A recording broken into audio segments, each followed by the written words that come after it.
რა არის თქვენი მთავარი ძალა? გვექნება ორი ვარიანტი, პირველი და მეორე. კონცენტრაცია მოახდინეთ კარტებზე და აირჩიეთ ის ვარიანტი, რომლისკენაც გული ყველაზე მეტად გაგიწევთ.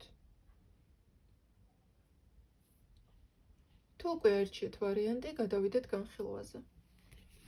ეს არის პირველი ვარიანტი, რაც ძალიან საინტერესოა, რადგან თქვენ ხართ ადამიანი, რომელსაც აქვს პოტენციალი იმისა, რომ მატერიალურ სამყაროში, მატერიალურ დონეზე მიაღწიოს ძალიან დიდ წარმატებას, ფინანსურს, კარიერულს, თავი დაიმკვიდროს. თუმცა ამასთან ერთად თქვენ გახსნილი გაქვთ სულიერი ხედვა, ზედაპირს მიღმა დანახვის უნარი, რაც ძალიან იშვიათია ადამიანებში, ბევრს არ აქვს. ამასთან ერთად ინტუიცია გაქვთ ძალიან ძლიერი, ფაქტიურად თქვენი მოტყუება შეუძლებელია, თუ რაღაც სიტუაციებში თავად არ მოიტყუეთ თავი. შეგიძლიათ ნებისმიერი ადამიანის რეალური ზრახვების, მიზნების დანახვა, ნებისმიერი ადამიანის რეალური სახის დანახვა.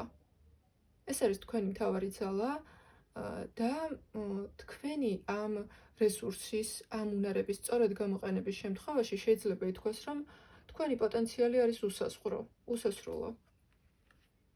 გადავიდეთ მეორე ვარიანტზე. ეს არის მეორე ვარიანტი. რისი თქმა შემიძლია მეორე ვარიანტზე? ფენიქსივით ხართ. თქვენი პიროვნების მთავარი ძალა არის უნარი იმისა, რომ თავიდან დაიბადოთ, აღდგეთ, ყოველთვის, ყველა სიტუაციაში. თქვენ ხართ ადამიანი, რომელმაც ძალიან ბევრი ეტაპი გამოიარა ცხოვრებაში. და შეიძლება არაერთხელ დაეცით, თუმცა ყოველთვის გაასმაგებული ძალით დგებოდით ფეხზე. და თქვენთვის ეს დაცემა, ბრძოლა თითქოს ერთგვარი მოტივაციაც კი არის. ყოველი დაცემის მერე თქვენ გეძლებათ ასმაგი მოტივაცია, ასმაგი ძალა. და რაც არ უნდა მოხდეს თქვენს ცხოვრებაში, ყოველთვის შეგიძლიათ, რომ ახალი შემართებით დაიწყოთ ბრძოლა, ახალი მიზნები დაისახოთ.